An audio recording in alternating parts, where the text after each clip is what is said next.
Today, I'm going to be giving you guys my ban list prediction for end of August, maybe September of 2022. Hey guys, this is Tombox, and welcome to MST.TV. As already mentioned, I'm going to be giving you guys my ban list prediction, which is 100% better than Nishi's. I mean, would you trust a person doing Market Watch giving you guys a ban list prediction? Just saying, it could be. Please watch both of us to see which one is more correct. So how am I basing my prediction on this? I do believe that we're going to get a lot of hits that's going to address some stuff left over from the previous format that shouldn't have existed in this current format, but it is here, so this is their one chance to get rid of it, especially with Power of the Elements coming out. I think they can finally get rid of some of the older stuff so that we can play these new stuff with, a little bit more interaction. There's a lot of one-card blowouts are still in this game.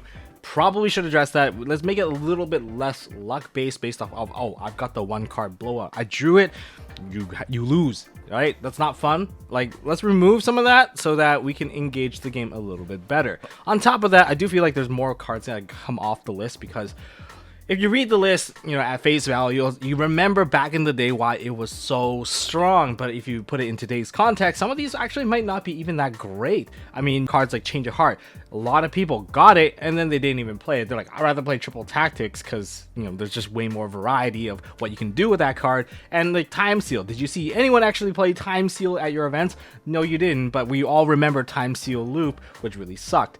So that being said, there's probably a lot of stuff coming back and we got to predict both stuff getting hit and stuff coming back, so here we go. So the first card that I believe that deserves a ban, 100%, Artifact Scythe. Dude, that card is so gross. It's no longer just Hulk into Dagda, into Artifact Scythe, into like Baron. Sure, that was a very powerful play that I believe was kind of overlooked by Konami. Like, I think they just thought that it was always about the DPE. Now we're advancing forward. Now, yeah, we create that, but now people are using it with Artifact Sanctum, essentially just using it as a turn skip against anyone that requires the extra deck. It is pretty gross. A lot of people are pairing with Trap Drake and a Pointer of the Red Lotus. Really just take away the problem out of the hand and don't let them have access to the extra deck, and it's GG.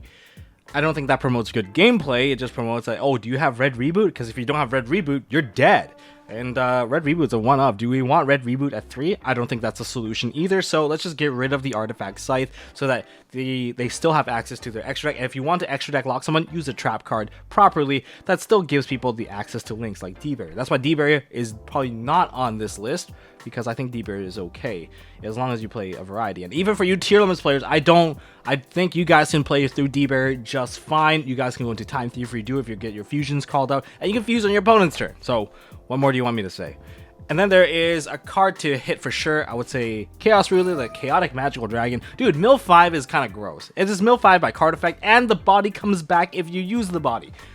This is the most free card that I've seen in a long time, and considering that the graveyard is essentially just a secondary resource pool for you, milling 5 and getting the monster back, sign me up. Where can I get like multiples of these? So in other words, yeah, Chaos Ruler leads to like a massive, card advantage swing for anything that activates in the graveyard. I get that it's really good. I get that some tier limit players play it. I get that, I guess, Punk players play it. Anyone that played like Punk Brave or anything that relates to this card, it's really, really good. I mean, even Dragon Lane players love just milling the crap out of their own deck just so that they can go into like a hot red dragon or something along those lines. This card is just too good. Let's just move on from getting the free 5-card mill. I'm sure you guys will find alternative decks to play, like the Synchro 8 pool isn't that small. And finally, the last card is Christian Hulky Vibrex. I don't know if this one's a guaranteed hit. To be honest, I wouldn't be surprised if they didn't touch it, but I also wouldn't be surprised if they did touch it. So it's just a card that's just up in the air. It is very good and it digs out a tuner. There's a lot of flexibility when it comes to digging out tuners. It's just been in the format for so long. And it's also the reason for the Baron Hulk play. I'm sure it's not as popular now. I mean, we've moved on to Power of the Elements, but hey, it was very popular during the past format and the format before that. So it's time to take a little bit of a break from this. I mean, do you think they're actually going to hit Baron? Do you think they're going to ban Baron so we can't use Baron anymore? There's a potential chance about that, but essentially, I don't think that's going to be the case, considering Baron is not exactly the most accessible cards to a lot of decks. Alright, those are the bans. Don't hate me just yet. There's still stuff for the limited stuff. For limited, we're going to look at hitting consistency for the current strongest deck. Number 1 is going to be Water Enchantress. The Adventure Engine. Oh, Tombox, they're going to come out with the new stuff with the Adventure support. Sure. and they'll unban it then, or semi-limit it then. It seems like it's like the perfect pattern to limit it here and only put it at 2 on the release. And if it's still no good, they can put it back to 3. But then we all know what happens when you put it back to 3. It's going to be ridiculously strong. There is a potential where they're going to hit the Griffin. If they ban Griffin, then it would be very interesting. Because then the adventure engine literally just becomes, I guess, it's just like a not a free negate anymore. It's like bounce and a negate, or bounce and a double bounce. Like, okay, that's cool, but you're not getting a free negate setup coming from the Water Enchantress themselves. So there is a potential where Griffin Rider could potentially get banned, and I wouldn't be too surprised about that. That opening play is very strong, especially when it comes to Sprite. I don't think Sprite should be mixing this engine. It is very powerful. Let me just rephrase that. I don't think we Sprite players should be able to access this engine, but we do have access to it, and it is a free, Swap Frog summon. You can ditch it into the graveyard. It provides Nimble Angler with a discard outlet. It's very, very good. And yeah, it just overwhelms people when they try to use hand traps, and it makes hand traps a lot less effective. People are just trying to go for the 1-card blowout instead. I think if we get rid of it and, make it less consistent, maybe we'll still do it. And even in OCG, the funny thing about OCG is, like, I believe they all have it all limited. They still play 1-1-1 just so they can do the same thing. It's still good enough to play in ones. So that's, go figure.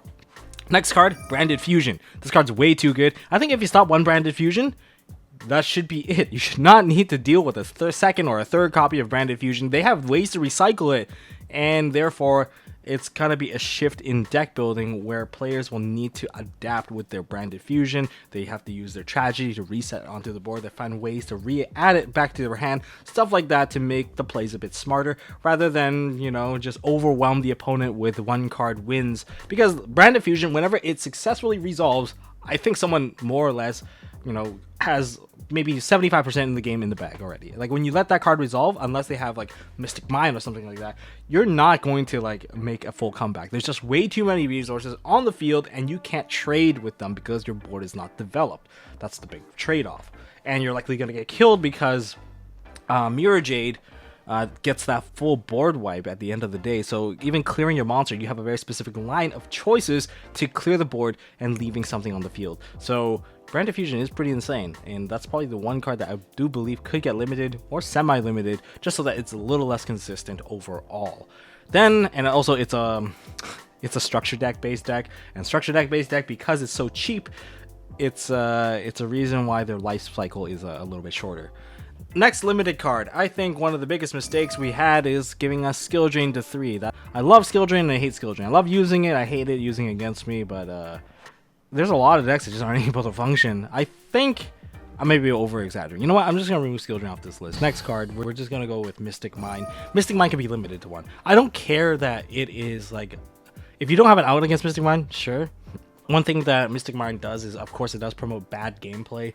Bad gameplay as in, like, are you mentally strong enough to deck your opponent out? I mean, they'll hate you. There's, like, it's going to cause some beef with some people where you're choosing not to scoop and they're pretending that they have an out. You're basically not giving much of a choice to people. And I do believe that if you do out one Mystic Mind, that should be it. That should be like a phase in the game, and that's it. OCG has this card, man. I recently learned that in OCG, for you to scoop, you need to ask your opponent, like, I would like to scoop. And then it's like a mutually agreed thing. So what happens when they don't agree? Like, yo, no, you have to sit through this. Like, you have to like wait till turn 10 before you can surrender. Apparently, Yu-Gi-Oh! In OCG is just a different animal altogether. That's why probably Mystic Mind is banned. They have Max C. Do you think we're gonna get Max C? I wish we had Max C. If Konami really wants you to play sprites, they will give you the Max C. They will give you the Max C. I don't really think that's going to be a thing here. It feels like Mystic Mind and Max C is like the polar opposites of each other. It is. And finally, Limited Dimension Shifter. This card's just Macrocosmos with a body. It's pretty gross. It doesn't let people play. It's very powerful. It is also a 1-card blowout. It also requires some people to play a very specific way, but it is too good. Too good. It's turn skip. It's luck based. I think we can move on from there. Semi-limits. Let's take a look at this. Rite of Eremy's here. Yes, we're going to semi-limit the adventure engine overall. Just kind of addressing something to make it less consistent, so that maybe people will finally try something else. Yes, and it does, hit the wallet of some people that invested into it. Sword Soul isn't even an issue right now because the popularity of Sword Soul dropped, but I don't think the deck sucks at all. I think it's just really, really good, and the only card that would probably take a hit is Sword Soul Emergence going to 2 because of its lack of popularity right now, because I think a lot of people just jump ship into tier limits and sprites, therefore they kind of forgot about their really powerful Sword Soul deck that I still think is very much capable of taking out the current meta. So yeah, that's still like a top tier deck nonetheless. A third semi-limit that's going down, Emergency Teleport. I think this is kind of a given. This card is just not once per turn. It's very powerful. You can dig for Xiamen. You can dig for Ghost Ogre. There's a lot of flexibility to this. It's a tuner fetcher. What do you want from this card? It does it, and it was limited for a very long time because of its current function. The way that it functioned back in Teledad Day, the reason why it got limited is because of exactly what we're doing now, except that it's much faster now, and it generates more advantage now because the Psychic lineup is just way stronger with Punk, and therefore this is the one card to really hit. And I think I wouldn't be surprised if this card went to 1 because of the new Punk field spell. You got another card that can help you recur a lot of advantage. You can draw 2 cards if you really need to. This is just a 1 card full setup in so many cases that, yeah, why? And it's not even once per turn, so there's so many ways just to kind of push your game forward with this. So in other words, E-Tele, too powerful, semi-limited. Okay, after running through the entire ban list, there's a lot of cards I just don't think deserves to be on the ban list, to be honest. There's a lot of stuff that are on the ban list that I think is there because there's something else that's still free in the game, but I'm not going to look at those ones unless like Konami's deciding to do like a whole Union carry switcheroo, get rid of, Dragon Buster. I wish, but that's never going to happen, to my knowledge. If it does happen, thank you. I will be switching my deck back to ABC again. But for now, looking at the first card, Cyberjar. Who's going to play Cyberjar? Morphing Jar is at 1. No one really even touches that card. So Cyberjar, what's the big difference? Well, you just get a Dark Hole effect and get to get 5 cards, both players. Yeah, 5 cards, if you do it on your own turn, it's really good, but 5 cards on your opponent's turn doesn't feel that amazing, especially when all the hand traps are going to be summoned onto the field. That's going to be a big waste. I mean, there's going to be a big turn shift after that, but I really think it's not very good overall. All the spells and traps you get to load into hand, that is really what I find very scary about this card. Like, you get to keep all the cards. Nothing goes to the graveyard. You get to keep everything. But how are you going to get that flip? That's the real question. How are you going to get that flip? So you can't. And it's like no one really attacks into a face down monster. It's just going to get blown up. So I think this is the one card that can be experimented with. But the next card here, I looked at the Xyz ban list. Lava Wall Chain, it's just Beatrice, but way easier to summon. Invoker, I think MX Saber Invoker could come off the list, to be honest. It's just not that strong overall. I get that, yeah, it is a free extender, so maybe not. I'm not going to put it on my list here. Shockmaster, shuts down Mechanic. It's a lockout. Galaxy Tomahawk, just a blowout when it comes to summoning a shrapnel amount of token. Yes. Heroic Rongo. Yeah, let's not deal with that. Everything here is all lockout based. Rongo is a lockout. Dark Matter Dragon sets up a lockout. Zexal sets up a lockout. Azathoth sets up a lockout. Like VFD sets up a lockout. Broadbow is a free search, basically same category as Lava Wall Chain. Dryden is just Zeus too powerful, therefore too easy to get a free pop. So why is Ptolemaeus here? I mean, Ptolemaeus will give us access to Cyber Dragon Infinity. Azathoth is not in the game. That's like the biggest point about this, because Azathoth is banned. I think Ptolemaeus can also make a little bit of a return. Would you commit 3 monsters into making this Ptolemaeus? You tell me how good that is, and maybe I'll leave it down in the comment section of whether or not you think this card can come back, or maybe you just remember the days of Cyber Dragon Infinity. It was too easy because it uses 3 monsters to make. I can't justify that. Okay, for cards going to 2, number 1, Chain Strike. Who cares if they were playing Chain Burn? Oh my god, we all have some level of life gain these days. So Chain Strike, I don't think anyone's playing Chain Burn right now, so Chain Strike, who cares? Go to 3, go to 2. I don't think it really matters that much. Next card, Monkey Board. Did you see a pen player constantly top? I don't think you did. I think Monkey Board can go to 2 as well. And finally, for cards going to 3, these are just some of the leftover stuff. We got Dynamite Knight, probably can go to 3. I did not see a single true Draco player. And Trickstar Light Stage, I wrote this down like a couple weeks ago, but recently, yeah, at my regionals, someone finished in top 8 with Trickstar, so I don't know.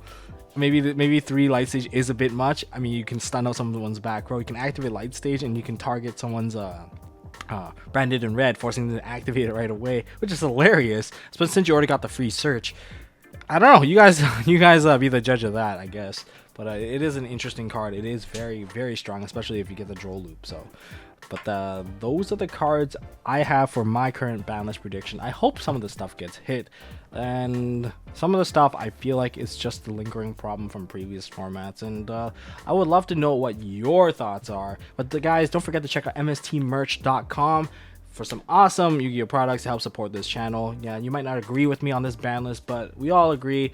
I like you guys. You guys are awesome for even just watching this channel. So, you know, hit that thumbs up button, hit subscribe, ding that notification bell. Check out MSTmerch.com. We got some new stuff coming up, and since like regionals is finally over, I can finally move on to releasing a lot of new stuff that has been like on my tables. But anyways, that's all I got for this one. I'll see you guys in the next one.